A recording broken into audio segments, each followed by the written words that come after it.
হে তরুণিয়া নওজওয়ান জামাকেরা, এটাকে একটু কমিয়ে দেন।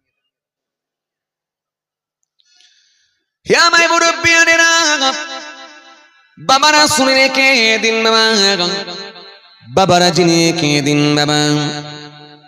কিতাবের মধ্যে পাওয়া যায় মানব সভ্যতার সূচনা থেকে, মানব জাতির সূচনা থেকে প্রত্যেকটা জাতির ভেতরে, প্রত্যেকটা কমিউনিটির ভেতরে মানুষ কথোপকথন করার পূর্বে কিছু না কিছু বাক্য তারা ব্যবহার করত। আইয়ামে জাহেলিয়াতের যুগের মানুষেরা তারাও কথোপকথন করার পূর্বে তারাও কিছু না কিছু বাক্য ব্যবহার করত।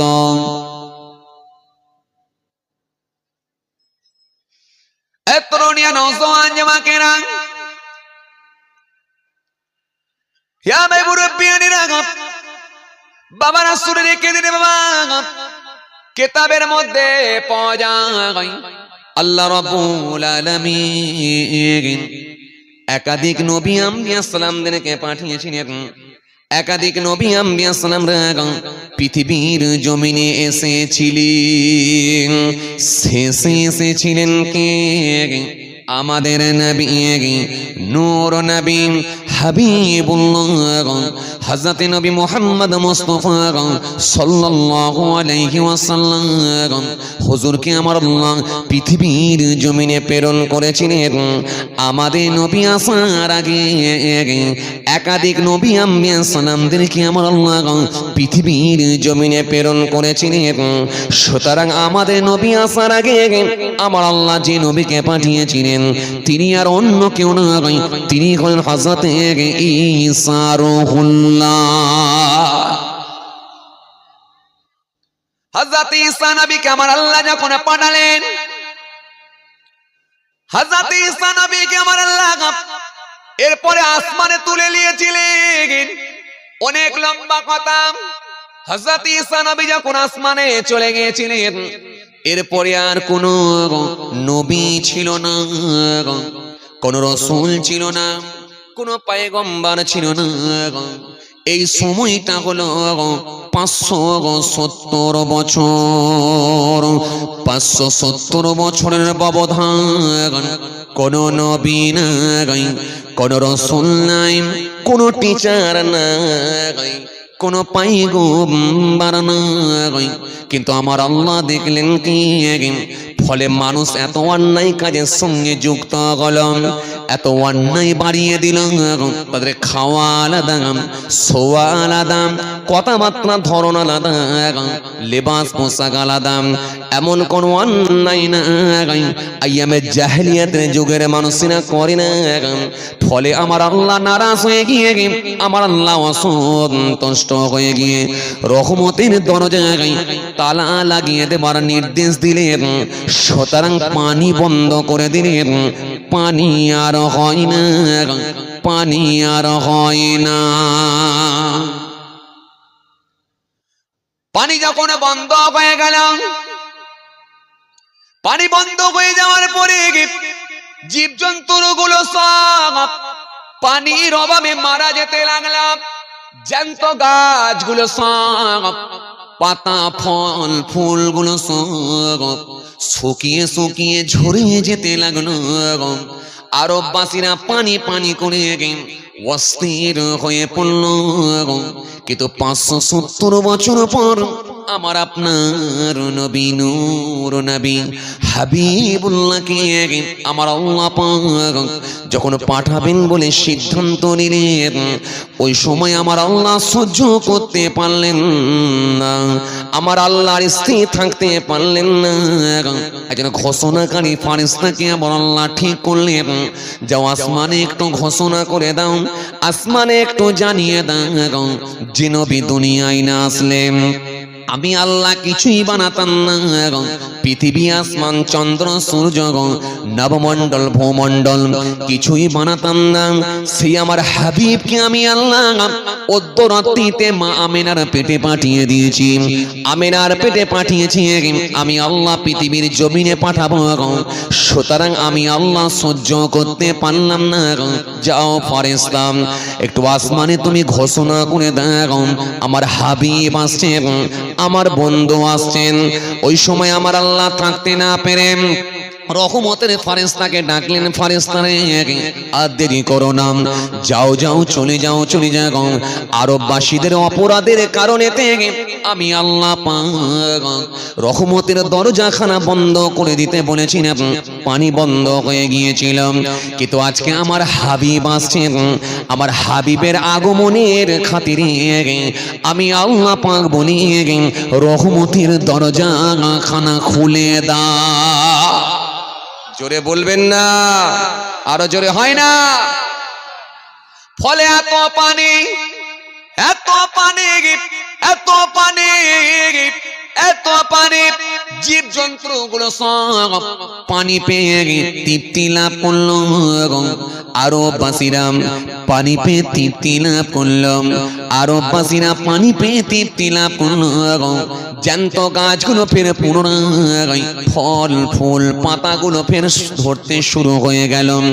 আরববাসীরা খুশি হয়ে গিয়ে সে বছরের একটা নাম দিয়েছিল সানাতুল ফিতহি ওয়াল ইবতিহাস, জয়ের বছর, আনন্দের বছর বলে অভিহিত করেছিল।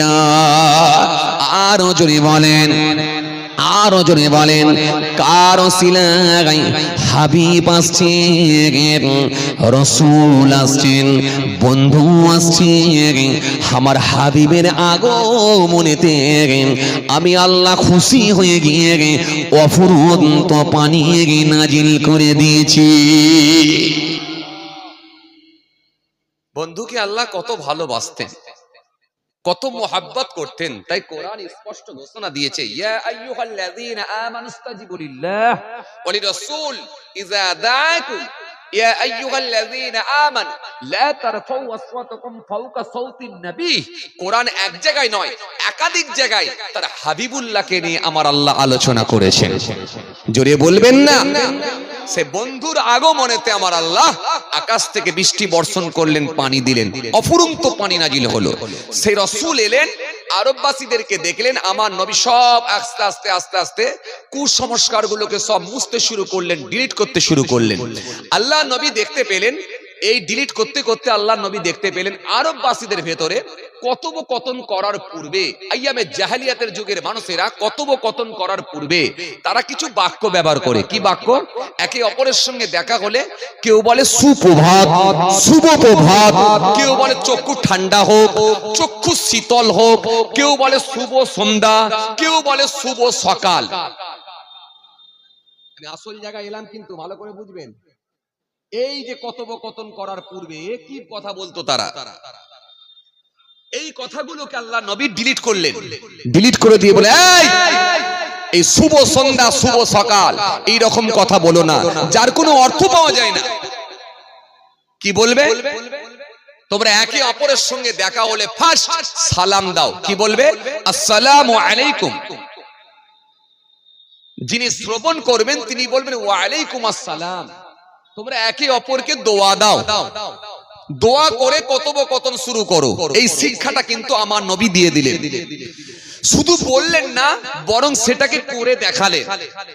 আল্লাহ নবী হাবিবুল্লাহ নবী জনাবে মুহাম্মদ রাসূলুল্লাহ সাল্লাল্লাহু আলাইহি সাল্লাম তিনি বললেন, দেখো হে আবার সাহাবীরা, তোমরা একে অপরের বাড়ির দরজার সামনে গিয়ে যখন পৌঁছাবে নাম ধরে ডাকবে না। কি বলবে? একে অপরের বাড়ির দরজার সামনে গিয়েও সালাম দেবে। বাড়িওয়ালা সাহেব যদি বাড়িতে থাকেন তিনি সালামের জবাব দেবেন, জবাব দিয়ে বেরিয়ে আসবেন। তোমরা প্রয়োজনীয় কাজটাও মেটাতে পারবে, একে অপরকে দোয়া করতে পারবে। আমরা মাঝে মাঝে আমাদের প্রতিবেশী কোনো মানুষের কাছে কোনো প্রয়োজনে যখন যাই, দরজার সামনে গিয়ে নাম ধরে ডাকি না? কথা বলেন একটু, ডাকি না? আমরা গিয়ে ডাকি, কি বলি? খালেক ভাই আছেন, একটু বেরিয়ে আসেন না খালেক ভাই। যদি খালেক ভাই আপনার থেকে বয়সে বড় হয় তাহলে আপনি এইভাবে সম্বোধন করে কথা বলেন। আর খালেক ভাই যদি আপনার থেকে ছোট হয় তাহলে বলে, এই খালেক একটু বেরিয়ে আয় না বাবা, একটু দরকার ছিল, একটু বেরিয়ে আয় না বাবা। আপনারা যদি এখানে আবার কেউ খালেক ভাই থাকে, যেন রাগটা করেননি, আমি জাস্ট বোঝানোর জন্য বলছি যে আমাকে কেন ধরে টানছে হুজুর, এত লোক আছে সবাইকে না ডেকে আমাকে কেন ডাকছে। আসেন আমি বোঝানোর জন্য বলছি, খেয়াল করেন, খেয়াল করেন। তাহলে আমরা কি করি? নাম ধরে ডাকি। নবী বললেন দরজার সামনে গিয়ে নাম ধরে ডেকো না। কি বলবে? একটা সালাম দাও। বাড়িওয়ালা সাহেব যদি বাড়িতে থাকেন সালামের জবাব দেবেন, জবাব দিয়ে তিনি বেরিয়ে আসবেন, প্রয়োজনীয় কাজটাও মেটাতে পারবে, আর পাশাপাশি একে অপরকে তোমরা দোয়া করতে পারবে, দোয়াও হবে আর প্রয়োজনীয় কাজটাও মেটাতে পারবে। আল্লাহ নবী যে শুধু বলে দিয়েছিলেন তা না, বরং সেটাকে তিনি বাস্তবায়ন করে দেখিয়েও দিলেন। এই জন্য হাদিস হলো তিন প্রকার। হাদিস কয় প্রকার? হাদিস তিন প্রকার, কওলি, ফিলি, তাকরীরি। নবীর কথাটাও হাদিস, নবীর কাজগুলো হাদিস, নবী যেটাকে সমর্থন করেছেন সেটাও হলো আমাদের জন্য হাদিস। খুব ভালো করে শুনেন, তাহলে নবীর কথাও হাদিস, কাজও হাদিস, সমর্থন সেটাও হলো হাদিস। কওলি, ফিলি, তাকরীরি। রাসূল বাস্তবায়ন করে দেখালেন। কেমন? এক সাহাবীর দরজার সামনে আল্লাহর নবী গেলেন কোন প্রয়োজনে, দরজার সামনে গিয়ে ঠোকা মারলেন না, বরং একটু সালাম দিলেন। কি দিলেন? সালাম দিলেন। কি বললেন? আসসালামু আলাইকুম। কোনো উত্তর নাই, কোনো জবাব নাই, কোনো রেসপন্স নাই। আবার সালাম দিলেন, আসসালামু আলাইকুম। কোনো জবাব নাই, কোনো উত্তর নাই, কোনো রেসপন্স নাই। নবী আবার সালাম দিলেন, আসসালামু আলাইকুম। কোনো উত্তর নাই। তিনবার না পাওয়ার পরে আল্লাহ নবী টুকটুক টুকটুক করে নিজের বাড়ির দিকে অর্থাৎ গন্তব্যস্থলের দিকে হেঁটে হেঁটে চলে যাচ্ছেন। যখন ফিরে চলে যাচ্ছেন, এমত অবস্থায় দেখা যায় ওই সাহাবী বাড়ি থেকে বেরিয়ে এসে ছুটে ছুটে এসে আল্লাহ নবীর পা দুটো জড়িয়ে ধরতে যায়। আল্লাহ নবী বলেন, দাঁড়াও, থামো, কি হয়েছে একটু মুখে বলো। হে তরুণিয়া, নওজওয়ান জামাকেরা, হে আমার মুরব্বিয়ানেরা, বাবা রাসূল রেখে দিন বাবা। সাহাবী বলে, ইয়া রাসূলুল্লাহ, ওয়া হাবিবাল্লাহ, হুজুর বিয়াদবি নেবেন না হুজুর। আল্লাহ নবী বলেন, কি বিয়াদবি হয়েছে বলো। সাহাবী বলে, ইয়া রাসূলুল্লাহ, ওয়া হাবিবাল্লাহ, হুজুর হুজুর আপনি আমাকে ডেকেছেন, আমি সাহাবী বাড়িতেই ছিলাম, কিন্তু জবাবও আমি দিয়েছি, কিন্তু আস্তে করে দিয়েছি, ক্ষীণ স্বরে দিয়েছি। হুজুর আপনি দ্বিতীয়বার যখন আবার সালাম দিয়েছিলেন, সালামের জবাব দিয়েছি, কিন্তু আস্তে করে দিয়েছি, ক্ষীণ স্বরে দিয়েছি। হুজুর তৃতীয়বার যখন আবার সালাম দিয়েছিলেন, আবার জবাব দিয়েছি, কিন্তু আস্তে করে দিয়েছি, ক্ষীণ স্বরে দিয়েছি। তিনবার দেওয়ার পরে যখন আপনি ফিরে চলে যাচ্ছেন, আমি মনে মনে ভাবলাম, না জানি হয়তো আমি মনে হয় বিয়াদবি করে ফেলেছি, তাই আপনার কাছে মাফ চাইছি। আল্লাহ নবী বিয়াদবি নেবেন না, মাফ করে দেন। আল্লাহ নাই বলে, সাহাবীরে তুমি যখন শুনতে পেলে তো আস্তে করে কেন আওয়াজ দিলে?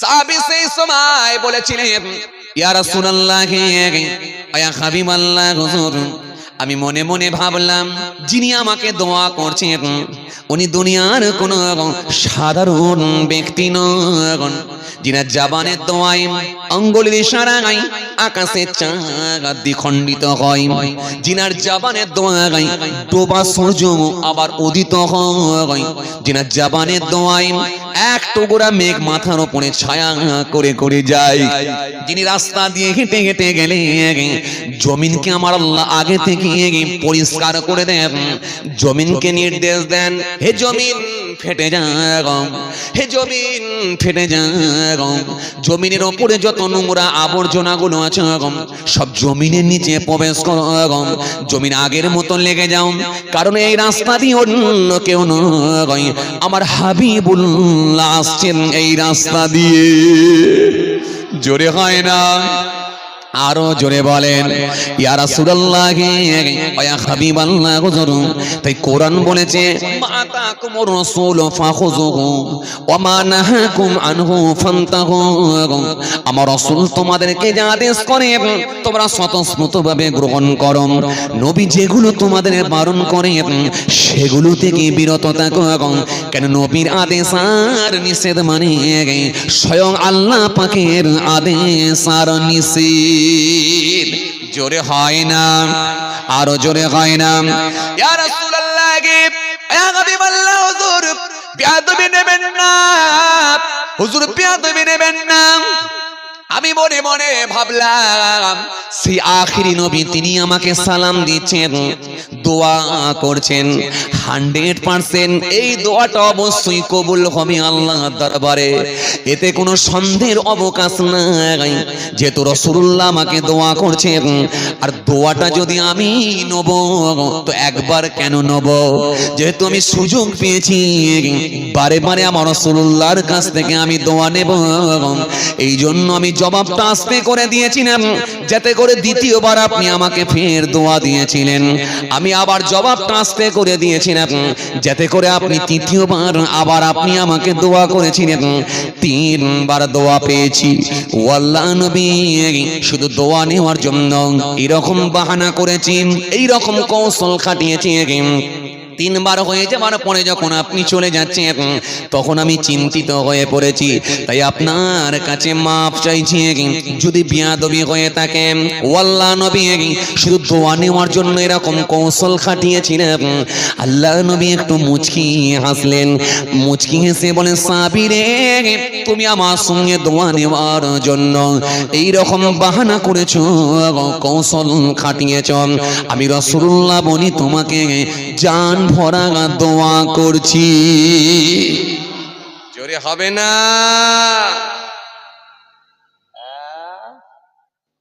এই সালামের গুরুত্ব আছে না নাই? হ্যাঁ, এই সালামের গুরুত্ব আছে। এই শিক্ষা নবী দিয়েছিলেন, বাড়ির দরজার সামনে গিয়েও তোমরা সালাম দাও।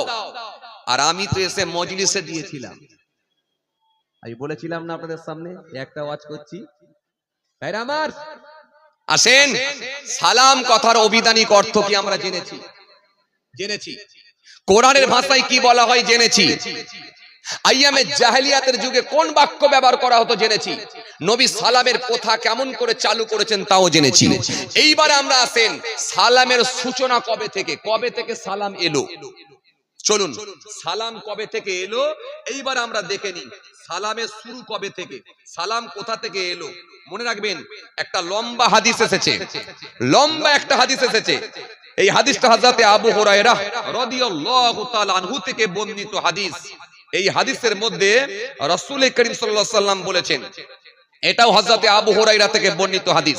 আন আবি হুরায়রা রাদিয়াল্লাহু তাআলা আনহু قال قال رسول الله صلى الله عليه وسلم خلق الله آدم على صورته طوله 60 ذراعا فلما خلقه قال اذهب فسلم على اولئك نفر وهم نفر من الملائكة جلوس فاستمع ما يحيونك فإنها تحيتك وتحيي ذريتك فذهب فقال السلام عليكم فقالوا السلام عليكم ورحمة الله।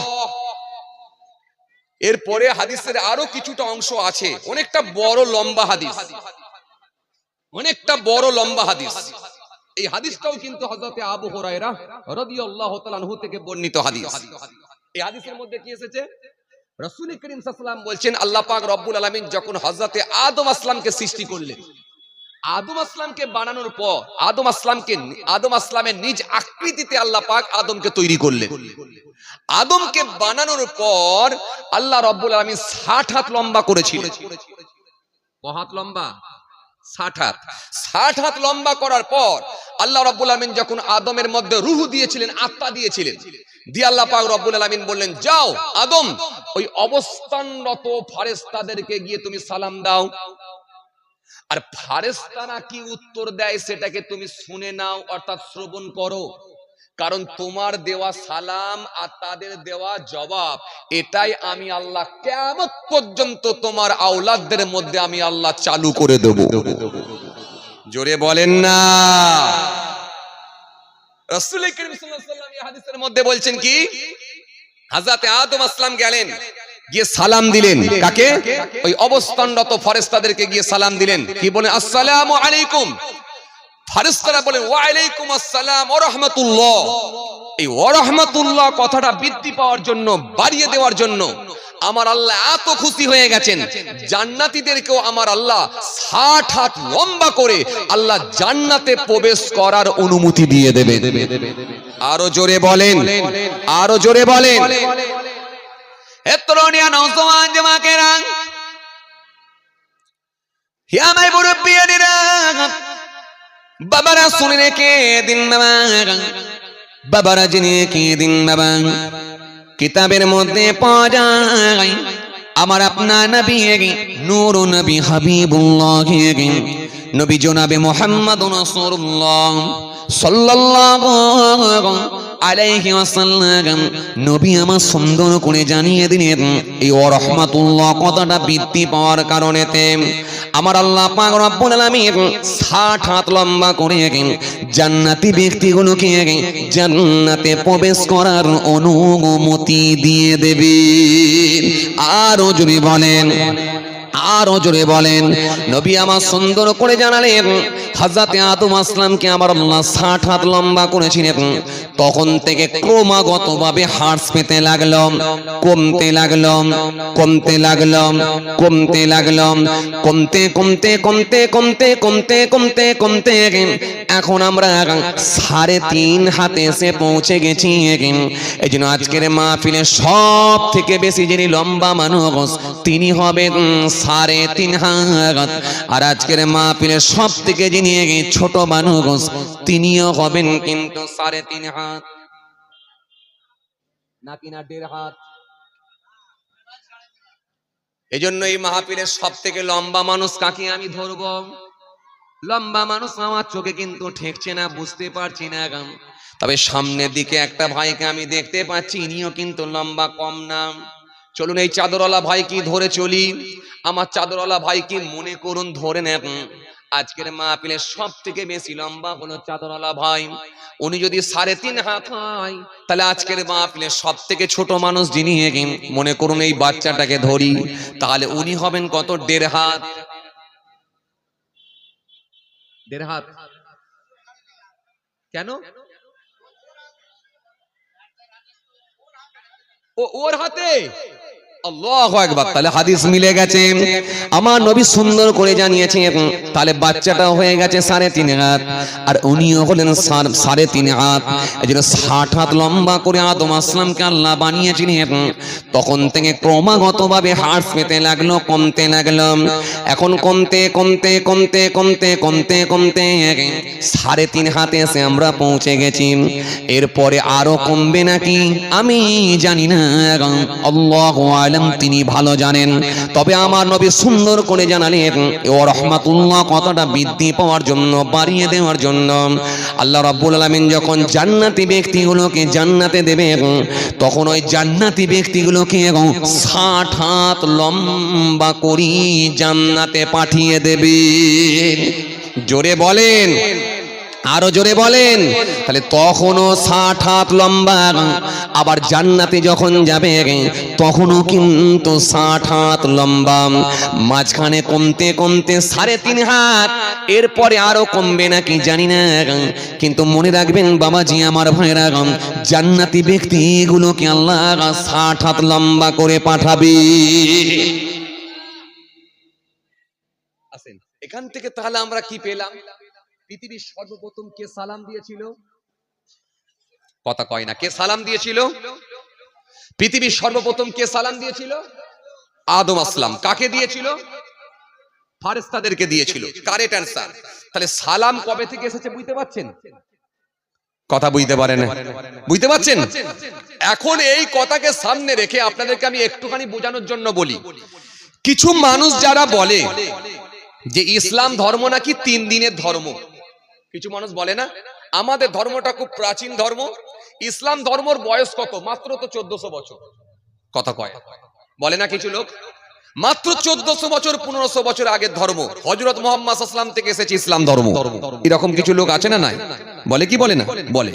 আমি তাদেরকে বলি, ভাই শোনেন, ইসলাম ধর্ম হযরত মুহাম্মদ সাল্লাল্লাহু আলাইহি ওয়াসাল্লাম থেকে আসেনি, বরং আপনি যদি পিছিয়ে যান, যত নবী আম্বিয়া সালামদেরকে আল্লাহ পাঠিয়েছিলেন সবাই কিন্তু আমার আল্লাহর কথাই প্রচার করার জন্য এসেছিলেন। সুতরাং আপনি যদি পিছিয়ে যান, বাবা আদম আসলাম থেকে ইসলাম ধর্মকে আল্লাহ কবুল করে নিয়েছেন। তখন পৃথিবীতে কোনো ধর্ম আসেনি, একমাত্র ইসলাম ধর্মকে আল্লাহ কবুল করেছেন। তাই কোরআনের মধ্যে আল্লাহ পাক স্পষ্ট ঘোষণা দিয়েছেন, কি বলেছেন? ইন্নাদ দীনা ইনদাল্লাহিল ইসলাম। আল্লাহ পাক 3 পারা 11 পৃষ্ঠার মধ্যে বললেন, ইন্নাদ দীনা ইনদাল্লাহিল ইসলাম।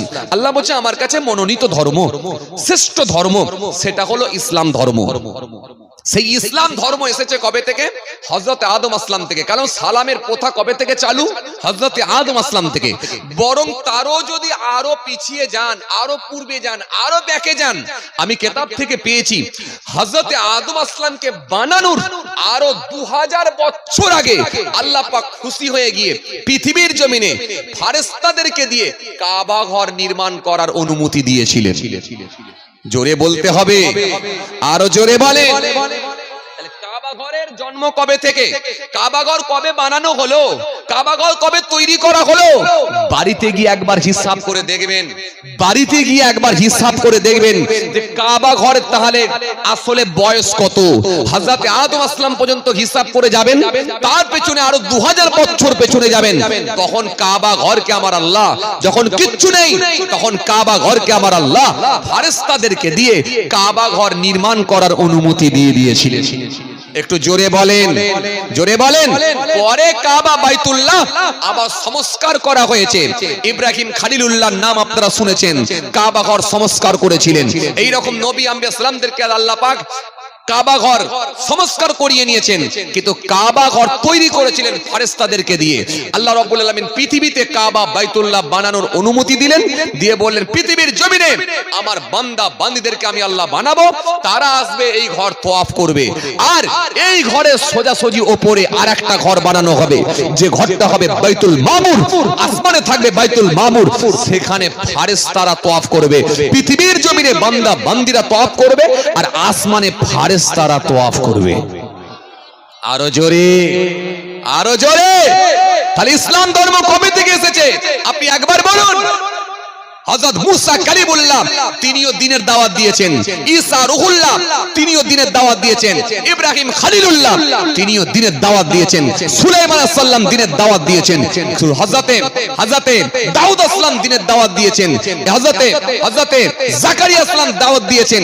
সবাই একাধিক নবী আম্বিয়া সালাম, হাজার হাজার নয় বরং লাখো লাখো নবী আম্বিয়া সালামদেরকে আল্লাহ পাঠিয়েছিলেন দ্বীনের প্রচার প্রসার করার জন্য। কিন্তু হযরত মুহাম্মদ সাল্লাল্লাহু আলাইহি ওয়াসাল্লামকে আল্লাহ শেষে পাঠিয়েছিলেন। হযরত মুহাম্মদ সাল্লাল্লাহু আলাইহি ওয়াসাল্লামকে দিয়ে আল্লাহ দ্বীনকে পরিপূর্ণ করে দিয়েছেন। কারণ হযরত মুহাম্মদ সাল্লাল্লাহু আলাইহি ওয়াসাল্লামকে দিয়ে আল্লাহ চূড়ান্ত ফয়সালা আল্লাহ করে দিয়েছেন। কিয়ামত পর্যন্ত আর সংশোধন সংযোজন হবে না, কোনো কাটছাঁট হবে না। হযরত মুহাম্মদ সাল্লাল্লাহু আলাইহি ওয়াসাল্লামকে দিয়ে আমার আল্লাহ বললেন, হাবিব আপনি জানিয়ে দেন আমি আল্লাহ আপনার দ্বারাই দ্বীনকে পরিপূর্ণ করে দিয়েছি। আরো জোরে বলেন না, আরো জোরে বলেন না। আল ইয়াউমা আকমালতু লাকুম দীনাকুম ওয়া আতমামতু আলাইকুম নি'মাতি ওয়া রাদিতু লাকুমুল ইসলাম দ্বীন। আল্লাহ কোরআনের মধ্যে জানিয়ে দিলেন, হাবিব আপনি বলে দেন দ্বীনকে আমি আল্লাহ আপনার দ্বারাই কিয়ামত পর্যন্ত আমি আল্লাহ পরিপূর্ণ করে দিয়েছি। নবী বিদায় হজে ভাষণ দিতে গিয়ে বলেছেন, সাহাবীরা আমাকে আমার আল্লাহ কবুল করে নিয়েছে, আর আমার দ্বারাই আমার আল্লাহ দ্বীনকে পরিপূর্ণ করে দিয়েছে। চূড়ান্ত ফয়সালা হয়েছিল হযরত মুহাম্মদ সাল্লাল্লাহু আলাইহি ওয়াসাল্লাম থেকে নিয়ে, কিন্তু তার আগে কিছু সংশোধন সংযোজন হয়েছে, পরিস্থিতির পরিপ্রেক্ষিতে কিছু কাটছাঁট হয়েছে। তা বলে ইসলাম এসেছে বাবা আদম থেকে। ইসলাম কিন্তু হযরত মুহাম্মদ সাল্লাল্লাহু আলাইহি ওয়াসাল্লাম থেকে আসেনি, বরং অনেক পূর্বে, হাজার হাজার বছর পূর্বে আল্লাহ ইসলাম ধর্মকে কবুল করে নিয়েছে। কথা বুঝে যাচ্ছে কিছু?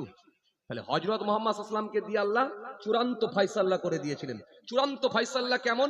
আপনাকে আমি একটা মিসাল দিচ্ছি, আপনার মাথায় ঢুকে যাবে।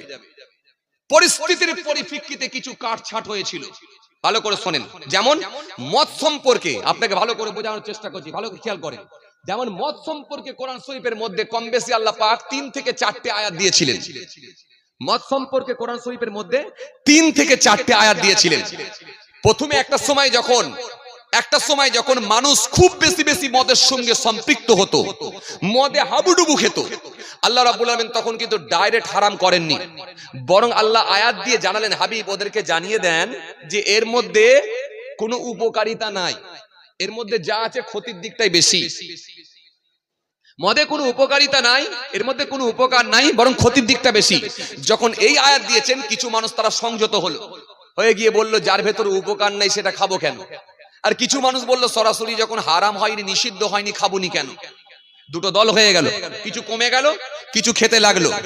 এরপর আল্লাহ রাব্বুল আলামিন আর একটা আয়াত দিলেন, দিয়ে বলেন, কি বললেন? তোমরা নেশাগ্রস্ত অবস্থায় নামাজের নিকটবর্তী হইও না, লা তাকরাবুস সালাহ ওয়া আনতুম সুকারা, তোমরা নেশাগ্রস্ত অবস্থায় নামাজের নিকটবর্তী হইও না।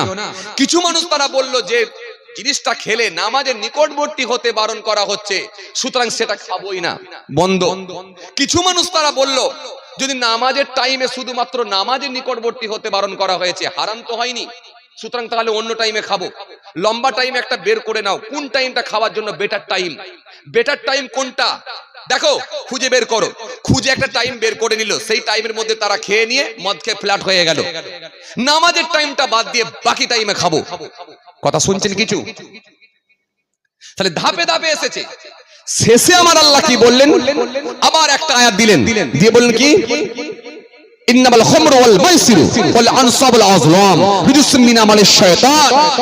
আল্লাহ বলে মদ, জুয়া, মূর্তি আর ভাগ্য নির্ধারণ করা তীর, লটারি, এগুলো সব হলো শয়তান বৈধ কাজ, এগুলো তোমাদের জন্য হারাম করে দেওয়া হলো।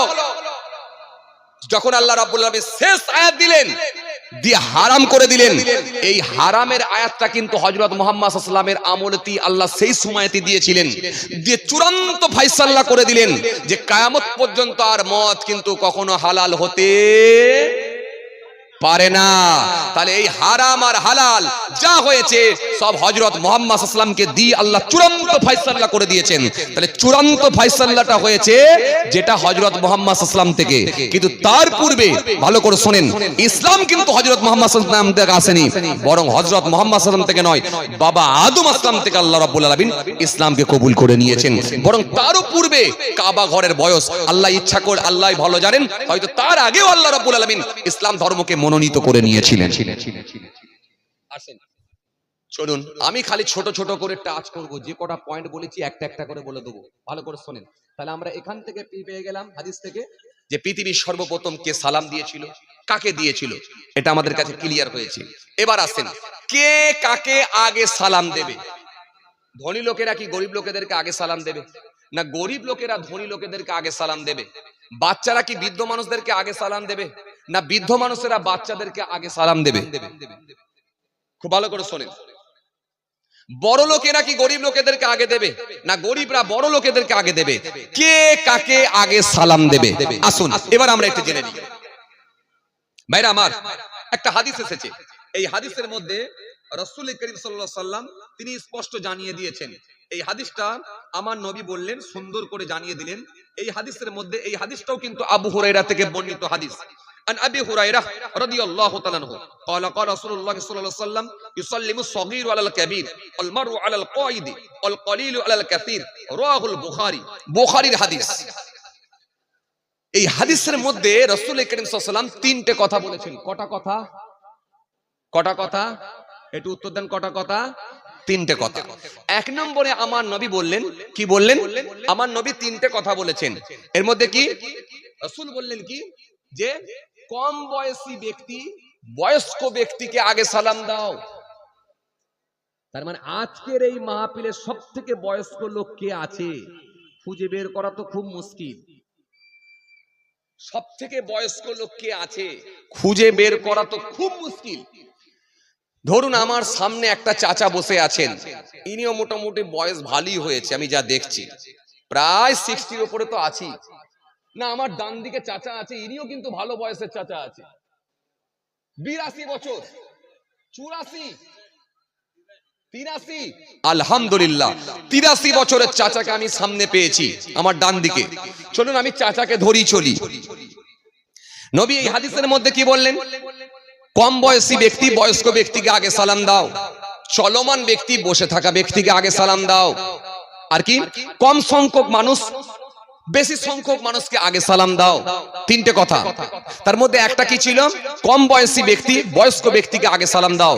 তার মানে চাচা যদি 83 বছর হয়, এই চাচার ঊর্ধ্বে যদি আর কেউ না থাকে, তার মানে সবাই কিন্তু আমরা চাচাকে সালাম দেবো, চাচা একাই কিন্তু উত্তর দেবে। হিসাব তাই হচ্ছে তো? কথা বলে না। হিসাব তাই তো?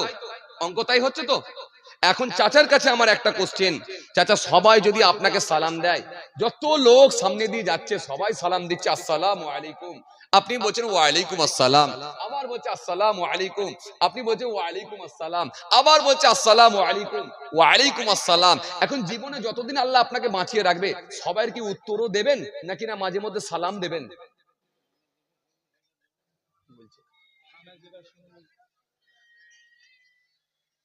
বিরাট চালাক লোক কিন্তু চাচা। 42 বছর ইমামতি করেছে, আলহামদুলিল্লাহ। তাহলে তো বাবা এই তো যেমন তেমন লোককে আমি বলিনি। হ্যাঁ, আল্লাহু আকবার, আল্লাহু আকবার। 48 বছর, আল্লাহু আকবার, 48 বছর ইমামতি করেছেন। যোগ্য মানুষ 38 বছর, 38 বছর ইমামতি করেছেন, যোগ্য মানুষ, প্রবীণ আলেম। তাহলে চাচাকে এটা বলা ঠিক হলো না, সামনে থেকে কাউকে বললি ভালো হতো মনে হয়। যাক, ধরে নিয়েছি, মানে চাচা কি বলছেন যে আমি কানে যেটা শুনবো সেটাই করব। যদি আগে কেউ সালাম দেয় তার মানে উত্তর দেবো, আর যদি সুযোগ হয় বলছে আগে দেবো। এখন আপনারা কি একই মত? কথা বলেন, আপনারাও একমত? একমত বলছে যদি আগে শুনি আগে দেবো, আর না হলে যদি সুযোগ হয় আগে দেবো। আগে যদি কেউ দেয় সালামের জবাব দেবো, আর না হলে সুযোগ হলে আগে দেবো। তার মানে দিতেও রাজি আর শুনতেও রাজি, উত্তর দিতেও রাজি, নিজে আগেও দিতে রাজি। মুশকিল মুশকিল মুশকিল। তার মানে আগে যে উত্তর দেবো তা না, জবাব দেবার আগেও যদি চেষ্টা করব সালাম দেওয়া যায়, তাহলে সালামও দিয়ে দেবো। তার মানে দুটোতে রাজি। এই কথাকে সামনে রেখে আপনাদের সামনে একটা কথা বলি, ভালো করে শোনেন। আমরা যখন মাদ্রাসায় পড়াশোনা করতাম, আমরা যখন মাদ্রাসায় পড়তাম, আমরা যখন ক্লাসের মধ্যে বসতাম, আমরা যখন বেঞ্চিতে বসে থাকতাম, আমাদের উস্তাদ গুলো, আমাদের হুজুর গুলো যখন ক্লাস নেওয়ার জন্য ক্লাসের মধ্যে প্রবেশ করত, ওই সময় আমরা ছাত্ররা উঠে দাঁড়িয়ে পড়তাম, দাঁড়িয়ে হুজুরের দিকে লক্ষ্য করে বলতাম আসসালামু আলাইকুম। হুজুর জবাব দিতেন ওয়া আলাইকুম আসসালাম। ঠিক বলছি তো নাকি? হুজুর এবারে এসে চেয়ারের উপরে বসতেন, চেয়ারের উপরে বসে পড়ে হুজুর বলতেন বাবা তোমরা কেমন আছো, বাবা তোমরা কিতাব বের করো, আজকে কোথা থেকে পড়া হবে তোমরা এবারে কিতাব বের করো। তখন আমরা এবারে কিতাবটা বের করতাম, তাহলে আমরা কিন্তু আগে সালাম দিয়েছি, হুজুর কিন্তু জবাব দিয়েছি। কিন্তু নবীর হাদিস থেকে পেলাম কি কম বয়সী ব্যক্তি বয়স্ক ব্যক্তিকে আগে সালাম দাও।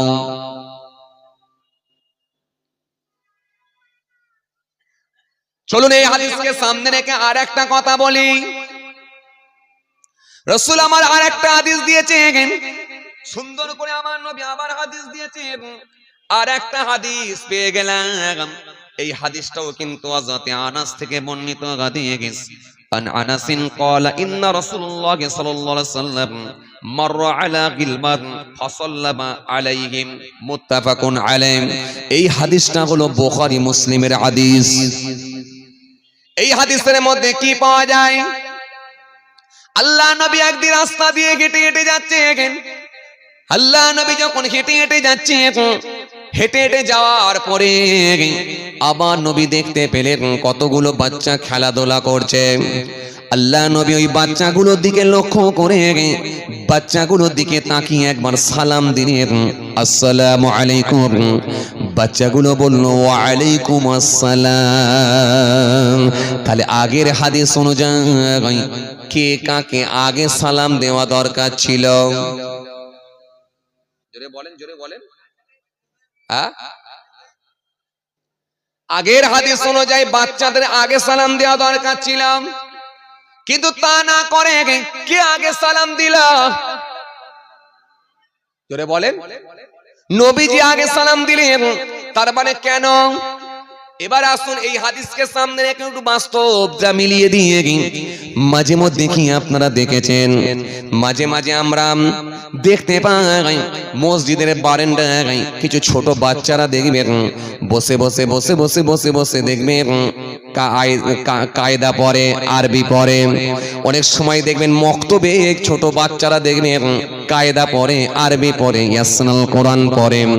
ওই বাচ্চাগুলো হলো খুব জিরো জিরো বাচ্চা, যাদের বয়স হলো 3.5 বছর, 4 বছর, 5 বছর, 6 বছর করে বয়স। এই বাচ্চা বয়সের বাচ্চাগুলো, বাচ্চা বয়সের ছেলেগুলো যখন মক্তবের মধ্যে মসজিদের বারান্দায় যখন বসে বসে যখন কায়দা পড়ে, ওই সময় ইমাম সাহেব হুজুর কিংবা মক্তবের হুজুর যখন তাদেরকে পড়ানোর উদ্দেশ্যে যখন তাদের সামনে হাজির হয়ে যায়, তখন ওই হুজুরটা দেখবেন ওই বাচ্চাগুলোকে লক্ষ্য করে আগে সালাম দেয়, আসসালামু আলাইকুম।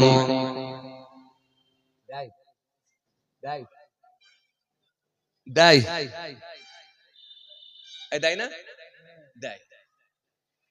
তার মানে এই বাচ্চাগুলো হলো খুব ছোট ছোট বাচ্চা, এদের বয়স হলো 3.5 বছর, কারোর বয়স হলো 5 বছর, 5.5 বছর। এই বাচ্চাগুলোকে আগে সালাম দেওয়ার উদ্দেশ্য হলো বাচ্চাদেরকে শিক্ষা দেওয়ার জন্য আগে সালাম দেওয়া হয়। তার মানে ওখানে আমার নবী আগে সালাম দিয়েছিলেন। আমার নবী আগে দেওয়ার কারণ হলো, এর ব্যাখ্যায় বলা হয়েছে আমার নবী ওই বাচ্চাগুলোকে সালাম দিয়েছিলেন শিক্ষা দেওয়ার জন্য। জোরে বলবেন না, আরো জোরে বলবেন না। তার মানে এখান থেকে প্রমাণ হলাম সালামের ক্ষেত্রে বাচ্চাদেরকেও আগে দেওয়া যেতে পারে, আবার বৃদ্ধ মানুষদেরকেও আগে দেওয়া যেতে পারে। সালামের ক্ষেত্রে যে যাকে আগে সুযোগ পাবে তাকে সালাম দিয়ে দেবে। তার মানে এই হাদিসকে সামনে রেখে আমরা এটা বলতে পারি, আমাদের ঘরের যে বাচ্চাগুলো আছে, ছোট ছোট বাচ্চা, যে বাচ্চাগুলোর বয়স হলো 5.5 বছর, 6 বছর করে বয়স, আমরা বাপ যখন কাজে যাব, বিভিন্ন রকম কর্মের ক্ষেত্রে যখন আমরা পৌঁছে যাব, তখন কর্মের যাওয়ার আগে, আমাদের কাজে যাওয়ার আগে আমরা বাচ্চাদেরকে লক্ষ্য করে একবার প্রথমে সালাম দেব, আসসালামু আলাইকুম। বাচ্চা বলবে ওয়া আলাইকুম আসসালাম। আবার কাজ থেকে ফিরে এসে বলবো আসসালামু আলাইকুম, বাচ্চা বলবে ওয়া আলাইকুম আসসালাম। এরকম ভাবে 2 দিন, 3 দিন, 4 দিন, 5 দিন, 6 দিন দিতে দিতে দেখবেন একদিন ওই বাচ্চাটা দেখবেন আপনাকে আগে সালাম দেবে, আসসালামু আলাইকুম। বাপকে আগে সালাম দেবে। সুতরাং আমরা ইচ্ছা করলে এই প্রথা আমাদের মধ্যে চালু করে দিতে পারি। স্বামী স্ত্রীকে সালাম দিতে পারে, স্ত্রী স্বামীকে সালাম দিতে পারে, বাপ বেটাকে সালাম দিতে পারে, বেটা বাপকে সালাম দিতে পারে। এই সিস্টেমটা আমরা চালু করে দিতে পারি, কারণ সালামের কোনো বিকল্প নাই।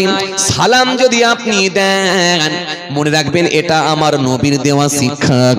সুতরাং সালাম যদি আপনি দেন, আপনার বাড়িতে যদি বাচ্চাগুলোকে দেওয়ায়, আপনার বিবিকে দেওয়ায় যদি অভ্যস্ত হন, আমার মনে হয় আজকে 100টা বাড়ির ভেতরে 80 থেকে 85টা বাড়িতে স্বামী স্ত্রী মনোমালিন্য হয়। আমার মনে হয় যদি সালাম দেওয়া সিস্টেম আমাদের প্রত্যেকটা বাড়িতে চালু করে দিতে পারি, আমার মনে হয় এক মুহূর্তে সমস্ত সমস্যার সমাধান হয়ে যেতে পারে একমাত্র সালামের ওসিলাতে। আপনি যখন কাজে যাবেন, বউয়ের সঙ্গে মনোমালিন্য হয়েছে কিছু একটা বিষয়কে কেন্দ্র করে, আর আপনি যখন ফিরে আসছেন, এসে আপনার বিবির দিকে তাকিয়ে যদি বলেন আসসালামু আলাইকুম, বিবি বলবে ওয়া আলাইকুম আসসালাম, অটোমেটিক্যালি দেখবেন বিবির মনটা নরম হয়ে যাবে।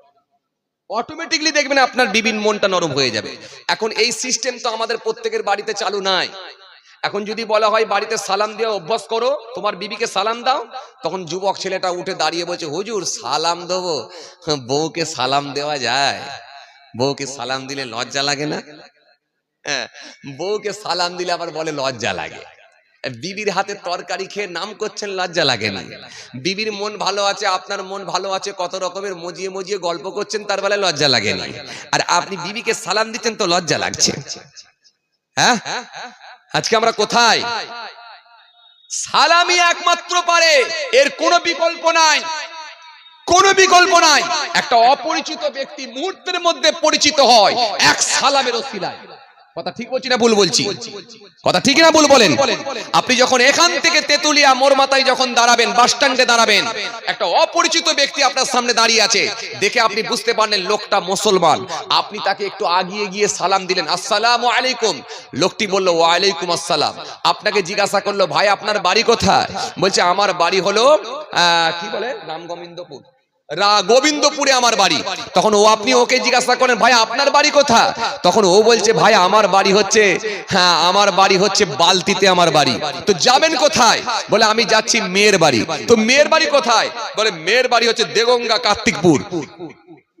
তো মেয়ের বাড়ি যাচ্ছেন, বাহ ভালো কথা। তো আপনাকে তাহলে কবে ফিরবেন? কালকে? বলে দেখা যাক, কালকে আসার তো চিন্তা ভাবনা নিয়েছি। এখন নাতি আর নাতনিটা খুব বেশি বেশি করে ফোন করছে, হয়তো কালকে নাও হতে পারে, পরশু দিনেও হতে পারে। তো যাক ভালো, মাশাআল্লাহ। তো আপনার তাহলে ছেলে মেয়ে কটা? বলে আমার এক ছেলে এক মেয়ে, দুটোই বিয়ে হয়ে গেছে। তো ভালো কথা, মাশাআল্লাহ, দুটোই বিয়ে হয়ে গেছে। বলে হ্যাঁ। তো আপনাকে জিজ্ঞাসা করছে আপনি কোথায় যাবেন? বলে আমার গোবিন্দপুরে বাড়ি। যাবেন কোথায়? বলে আমি যাচ্ছি কলকাতায়। ফিরবেন কবে? বলে 1.5 মাস পরে ফিরবো। তো 1.5 মাস পরে ফিরবেন কলকাতা থেকে? কেন, কি করেন ওখানে? বলে এখানে আমি কাজ করি। এই এক কথা দু কথা হতে হতে অনেক গল্প হয়ে গেল। অনেক গল্প হয়ে যাওয়ার পরে বলছে আপনার ছেলে মেয়ে কটা? বলে আমার ছেলে মেয়ে, আমার 3টে ছেলে মেয়ে, 3টি ছোট, পড়াশোনা করছে। 3টি আমার ছেলে মেয়ে পড়াশোনা করছে, বাড়িতেই আছে। তো ভালো কথা, মাশাআল্লাহ। এই এক কথা দু কথা হতে হতে অনেক কথা হয়ে যাওয়ার পরে তখন বললো তাহলে এক কাজ করেন ভাই, এই আপনার একটু মোবাইল নাম্বারটা আমাকে দেন। এত গল্প যখন হলো তাহলে আপনার মোবাইল নাম্বারটা একটু নিয়ে রাখি, ভালো লাগবে মাশাআল্লাহ, মাঝে মধ্যে কথা বলবো। কোনোদিন হয়তো আপনি আমার বাড়িতে এলেন, আমি আপনার বাড়িতে গেলাম, এই একটা সালামের ওসিলায় দেখেন তার মোবাইল নাম্বারটা আপনার মোবাইলে উঠে গেল, উঠে গিয়ে মহব্বত আন্তরিকতা বেড়ে গেল এক সালামের ওসিলায়।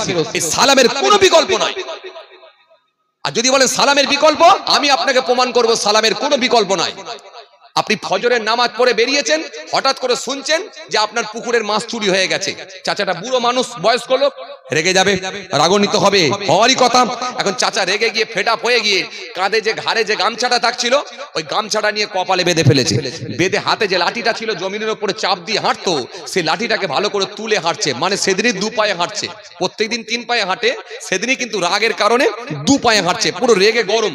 এখন রেগে গিয়ে চাচা লাঠিটা তুলে ধরেছে, খালি মনে মনে ভাবছে যে লোকটা মাছ চুরি করেছে যদি পাই না থেতো করে ফেলবো। আর অমনি পাশের পাড়ার একটা ছেলে, সে ইংলিশ মিডিয়ামে পড়ে, এখন চাচাকে দেখতে পেয়ে বলছে চাচা গুড মর্নিং চাচা। আর চাচা কি বলবে? মাথা গরম হবে না? হবে কি হবে না? হাতে লাঠি ছিল, দেখেছিস এমন ঝাড়বো না পুরো মাথা একেবারে গরম করবি নি, আমার এমনি মাথা গরম হয়ে আছে। তখন ছেলেটা ভয়ে ছুট বাপকে গিয়ে বলছে বাপ, আব্বা আমি তো গুড মর্নিং দিলাম, চাচা রেগে গেল কেন? বলে বাবা ওটা যখন তখন দেয়া যায় না। বলে যখন তখন দেয়া যায় না? ও আচ্ছা বুঝতে পেরেছি, সকালবেলা তো দিলাম। বলে না বাবা বুঝে দিতে হয়। তখন বলছে ও বুঝে দিতে হয়? বলে হ্যাঁ। তখন ছেলেটা চুপ করে গেল। আচ্ছা এইবারে বলেন, ওই চাচার, আল্লাহ না করেন, ওই চাচার পুকুরের মাছ যদি চুরি হয়ে যেত, এটা তো দূরের কথা, ওই চাচার যদি ছেলে মরে যেত, আল্লাহ না করেন চাচার যদি ছেলে মরে যেত, ওই চাচাকে এসে ওই ভাইপোটা যদি এসে বলতো আসসালামু আলাইকুম, এখন আপনারা বলেন ওই চাচা সালামের জবাব দিত নাকি না বলতো লাঠির বাড়ি পেটাবো? কি বলতো?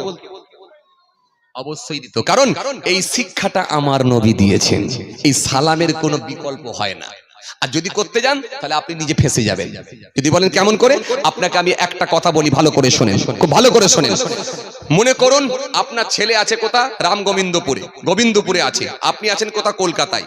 ফোন লাগালেন আপনার ছেলেকে, ফোন এসে পৌঁছে গেল। হায়ার সেকেন্ডারি পরীক্ষা দেবে আপনার ছেলেটা, যথেষ্ট বুদ্ধি হয়েছে, ছেলেটা ফোনটা ধরেছে।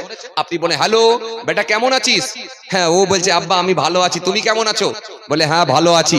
তোর মা কোথা? বলে, মা তো রান্নাঘরে রান্না করছে। বলে, ও আচ্ছা আচ্ছা, তোর মাকে একটা খুশির সংবাদ দিতুম, যাক তুই বড় হয়েছিস তো কি বলি তাহলে। বলে, কি আব্বা? বলে, তোর মাকে বলবি আমি যে কোম্পানির আন্ডারে সার্ভিস করতাম না, কোম্পানি আমার স্যালারি বাড়িয়ে দিয়েছে। তার মানে আগামী মাস থেকে 17,000 হবে। 15,000 টাকা দিচ্ছিল, 17,000 টাকা হবে। তার মানে আমার স্যালারি বেড়ে গেছে। তোর মাকে একটু বলবি আমার প্রমোশন হয়েছে। যখন বলেছে প্রমোশন হয়েছে, স্যালারি বেড়ে গেছে, তখন এই ছেলেটা ফোন ধরি বলছে, ওয়াও